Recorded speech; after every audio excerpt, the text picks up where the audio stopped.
Welcome to Double Drivel, an NBA podcast.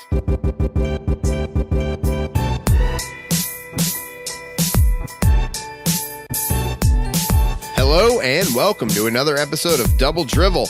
We are a weekly podcast offering a fan's perspective on the news and issues surrounding the NBA. Thank you for joining us. My name is Greg, and I am joined as always by my co-host, JT. You can find us on Twitter at Double Dribblers or email us at doubledrivelpodcast@gmail.com. JT, what up, my friend? Not too much, Greg. Happy New Year. Happy New Year to you as well. Did you do anything fun on New Year's? Yeah, we went out. Me and my wife, we went out a little bit. One thing I wanted to mention, Greg, is I took a look on New Year's before I went out. I took at some of our analytics for this show, and we have a more than a few listeners in Australia. We certainly do. Pretty popular in the land down under. So we should, a very, very happy New Year to all listeners in Australia, and thank you so much. Yeah, they're welcome. And for that, I'm not going to do anything resembling an Australian accent. I'm going to avoid that as a service to them and to say thank you. Good on you. But I will tell them what topics we have coming up because we have some good ones today. We have Donovan Mitchell we're finally going to talk about. We're going to talk about some great NBA haircuts, the continued conversation about the city jerseys, but we're going to start with Isaiah Thomas. JT, what's going on with Isaiah Thomas? Well, little man is back. He is back after sitting the first 36 games of the season out. He's back after just a fucking stone cold, heartless trade from the Celtics to the Cavs, Greg. Just taking your franchise player, an undersized, huge-hearted underdog, big smile, just a very lovable. And the whole city and the whole fucking state, they love this guy. And just scored more points in the fourth quarter than anybody last year. Mr. Fourth Quarter. Mr. Fourth Quarter. Killer. They trade him. And this guy, he was really, really hurt by this. And we say things like this all the time, but, we don't really feel bad for these guys because they make so much money and things like that. But you really, really felt bad for this guy because he totally didn't see this coming. Yeah, he liked it there. And we liked him there. I mean, and it became so easy to see him in white and green, those classic Celtics colors. I mean, but that's in the past. He's coming off of that. You kind of think that part of the reason he was traded was because he's so undersized, Greg. You depend on your athletic ability perhaps more so than if you're a big giant guy, and he has a hip injury, and those are very slow healing and can be complicated from what I understand from my Twitter degree, and that these guys, it's hard to invest in him long term because as players get older, they slow down naturally, and they're less able to rely on those inherent athletic abilities. You know what I mean? And they had a chance to get Kyrie Irving, which certainly helps too. Absolutely, and he's filthy too, but not quite as small as Isaiah Thomas. Anyway, he's back, and you can't help but think he's going to come back with just a chip on his shoulder. And if he's the kind of guy that steps up big in the fourth quarter, you would think that he's the kind of guy that can get emotionally charged and maybe we see a version of him that's even filthier than what we saw before. LeBron needs more people that want to take that shot at the end of the game around him. There's got to be somebody else to pass to. There's got to be somebody else because he had Kyrie. Kevin Love is there, but I don't think of him as the guy taking the final shot in the game. Isaiah Thomas, not going to hesitate to take that shot. Going to be great to have another player his caliber on that team. There's no way. I mean, they've been playing pretty well now, but I bet that they pick him up pretty easily and they don't really miss a beat because their point guards have been awful. So just the fact that he's in that position, and if he gets a decent amount of points, fills in that spot, and it's something that they've really been missing and will certainly help against anybody. I can't see how any person they have now is a better option than having Isaiah Thomas on the court.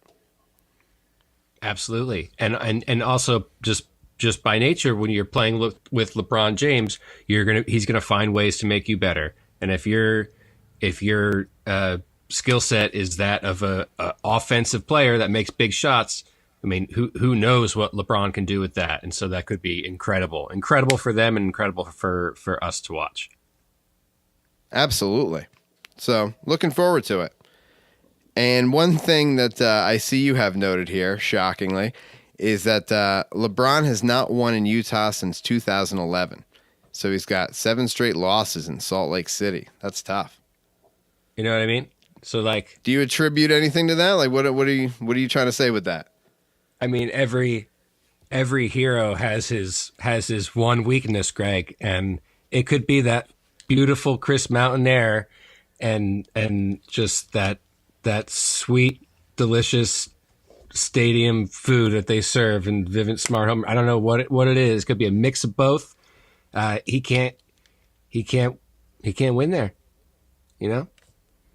Superman's kryptonite is in Utah, huh? I'm not saying that. It sounds like, I mean, you're saying he gets all like dried out. It's the salt. It's all the salt. He can't handle it. It's dry. It's a dry mountain desert. Still, I mean, it's just an amazing place. All right. Well, we're going to go to you for the second topic in a row and we're actually going to keep it in Utah of all places. Ooh. And we're going to talk about Donovan Mitchell. He is indeed no bullshit. This man is going to be great. And the Utah Jazz, yet again, have drafted a great player. And they have a history of that. They're very good with drafting. So why don't you tell me a little bit about Mr. Mitchell? Well, I think he's going to be a superstar. I mean, I think the sky's the limit.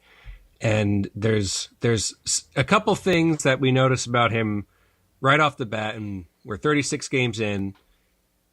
This is his first NBA season. He is a rookie, but there's things we notice right off the bat. He's not trying to show us that he's like a tough guy. He's not trying to portray any type of image. We see him bright-eyed and involved and interested in the game and trying to learn and getting better every time he plays. And those are things that, you know, are all good signs. And with that, he has this entire team kind of being both formulated around him and kind of built on him, at least for now, because they don't have a lot of other options. And it's just kind of, I mean, Utah's coming off a brutal schedule in December, but he's playing exceptionally well. If you don't consider him Rookie of the Year, I mean, he's at least got to be in the top 3, the top 4, and the bounce, Greg, the bounce is ridiculous. He's catching these oops and he's just tossing them in. You fucking know. I love it when they're above him, and they like when they throw them in. It's not like they kind of like toss them in from above. Oh, love it. I haven't heard you say a word about your boy Joe Ingles since Donovan Mitchell started flying around. I think who do you think's he caught your eye. Who's throwing the oops, Greg? Fucking but I haven't heard his name. He's throwing the oops. It's perfect. Joe's down under. Donovan's up top. He's just tossing them in. It's incredible. Rudy Gobert he's been kind of suffering 2 consecutive knee injuries, so we haven't seen him and Donovan playing too much together. But if Rudy's on point and playing like top 3, top 4 defense in the league, and then you have Donovan who's, you know, you know, he can shoot the 3, he can create off the dribble, and he's making the passes, he's moving without the ball. Those are 2 pretty great cornerstones for a franchise. So I'm not going to temper expectations anymore. I think we've all been too quiet, and we need to talk about Donovan Mitchell as Rookie of the Year at least. Absolutely. There's a couple other guys playing well too, but he's definitely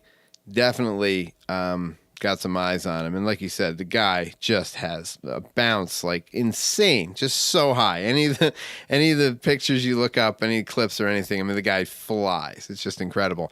And not somebody Utah usually has. That's not the kind of guy they usually go for, but a great player is a great player. Yep. So they talked a little bit about him perhaps taking part in the dunk contest, which could be fun, but not anything like set in stone yet.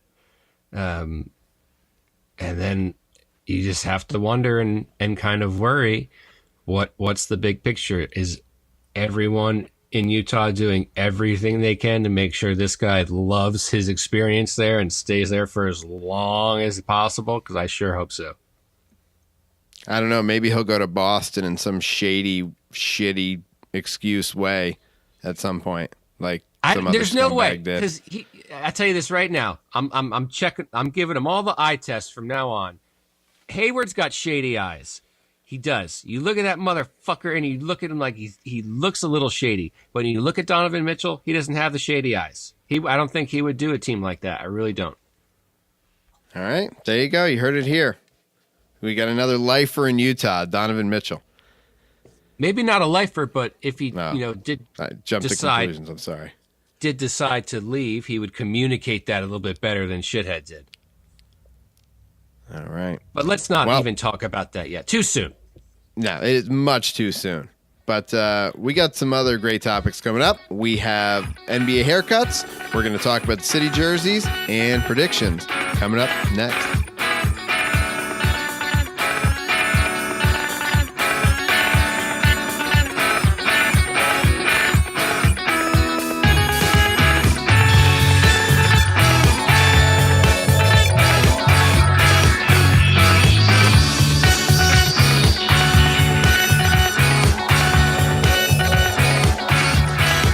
Hello and welcome back to Double Drivel. I'm Greg, my co-host JT, and we are talking about haircuts. Not just any haircuts, NBA haircuts. And one thing the NBA benefits from that the NFL doesn't have is the fact that it's not a helmet league and there's no hat, like even baseball. Guys are free and exposed. They can have their hair however they want. You can see their faces. So that's why NBA players always become superstars, because they're easily recognizable, unlike other sports. So one other benefit of that, like I said, is their hair. So over time, we've had guys with some crazy hair. And one guy in particular that we wanted to talk about, who's been around for a few years now, is Elfrid Payton. And his haircut is something else. And I like the name that you have for it, JT. You call it the waterfall. You want to describe that name for Mr. Payton's hair?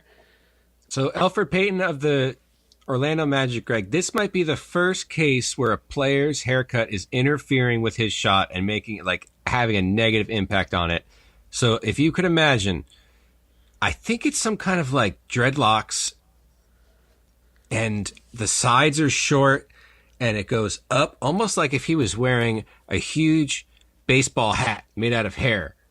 Yes. And the beak of the hat is flopping over his forehead into his eyes, and like when he gets the bounce going, like way in front of his face. So this waterfall is flowing forever in front of him, and it's like an infinity pool on his head. Exactly. That's exactly right. Like a weeping willow of hair. but strong. Strong. So I had to see what was up with this guy, and I guess so. Google says began as a high school team vow. They said they were not going to cut their hair until they won a state championship. This is when he's playing on a high school team in Gretna, Louisiana, in 2011. Oh, like that didn't know. Yeah, like that didn't know. I don't think he hasn't cut his hair at all in 7 years now, but maybe like certain parts of it. It would be hard to say, but at least it had some virtuous beginning.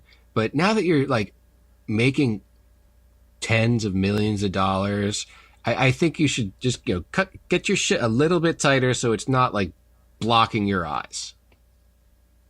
And the vow was to win the state championship. I don't care how hard he plays now. He's not going to win the state championship. It's just not going to happen. So the dream is over, bro. It's over. Let it go. Shit has got to stop. It's ridiculous. So when we started talking about his haircut and we started thinking about other haircuts that were,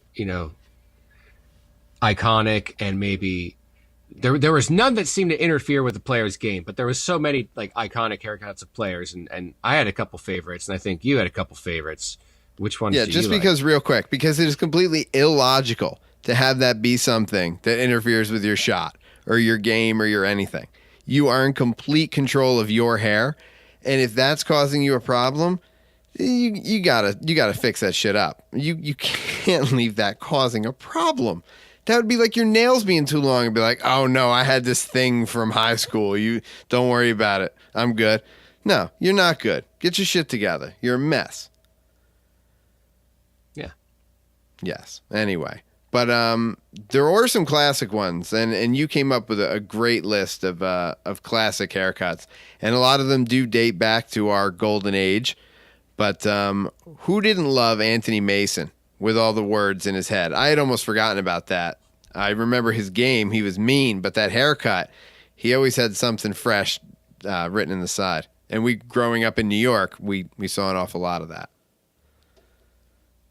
Yeah, I remember there was a couple skylines I remember he would do, and then also the word New York and the waves and stuff. So that was typical Mace stuff. Yeah, it was pretty great.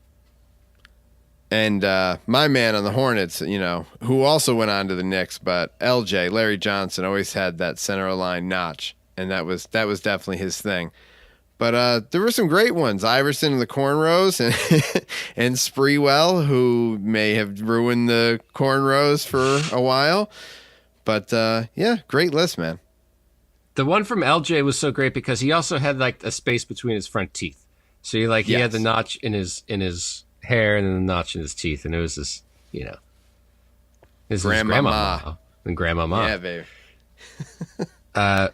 Rick Smits, who went to a local college for you, Marist, he had the nice Dutchlet, Greg, which is not a haircut that a lot of people, talk about, but it's a beautiful haircut. It's just a nice, fair mullet. But he was the Dutchman, so it's a Dutchlet. It's a beautiful haircut for him. Yes.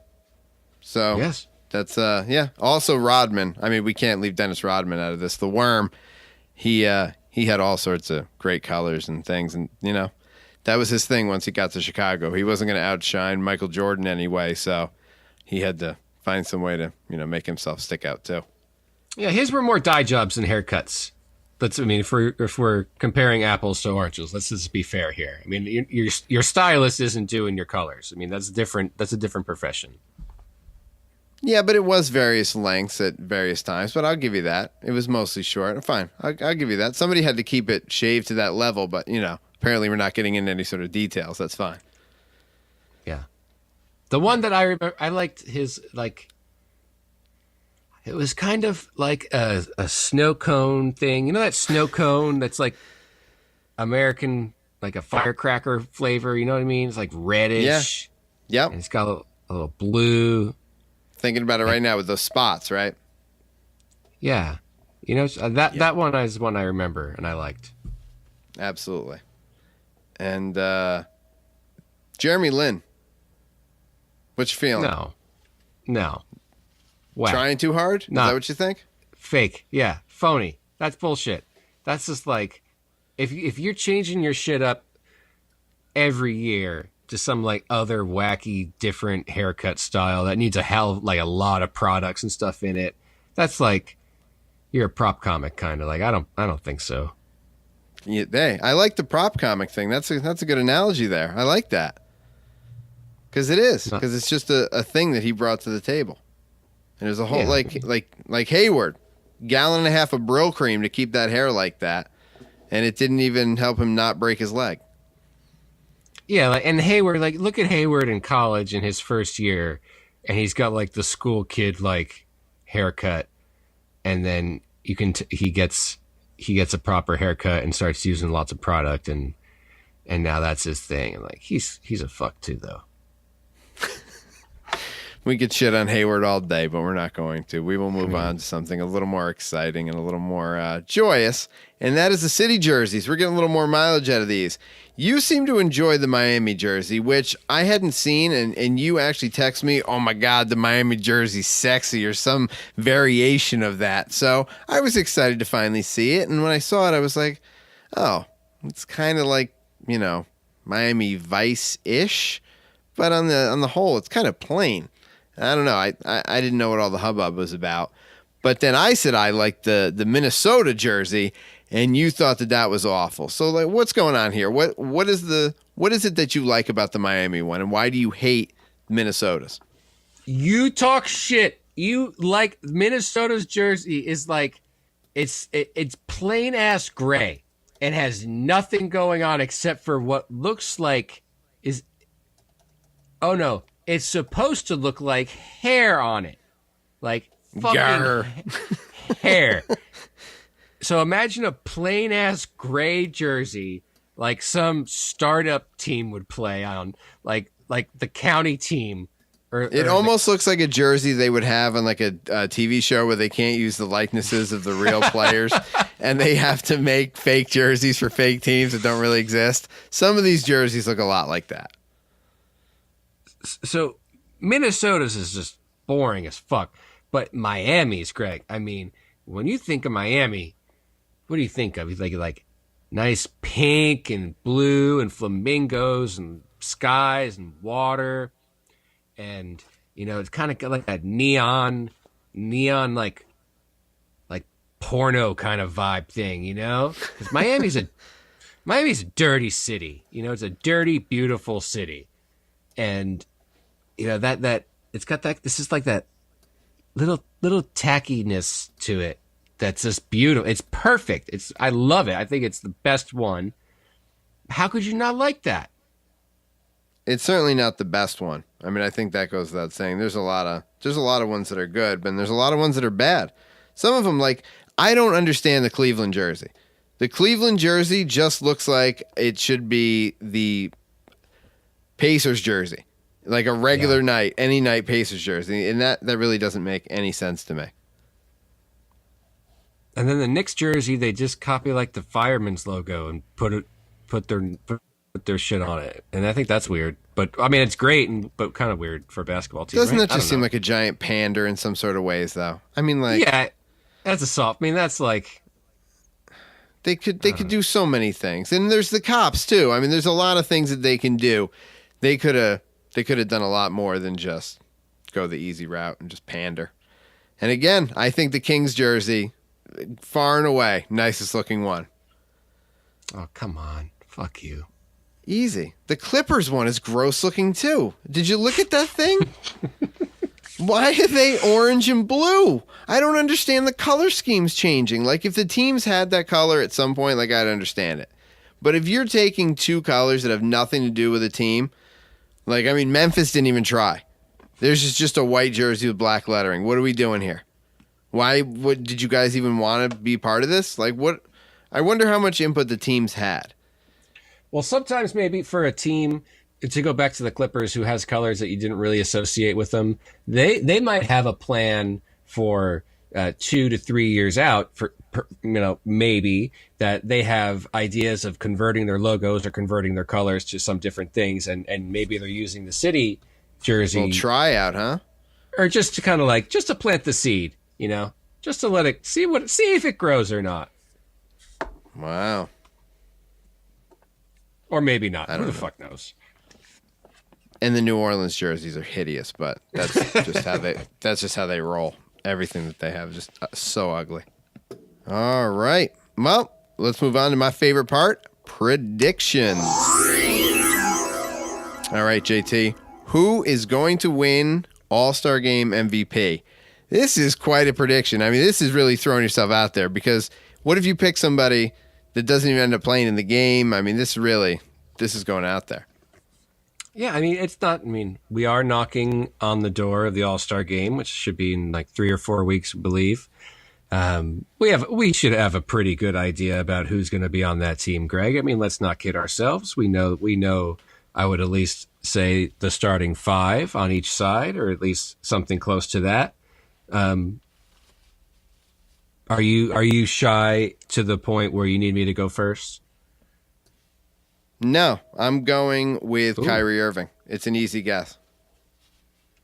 Kyrie Irving. Of course. He is going to ball hog.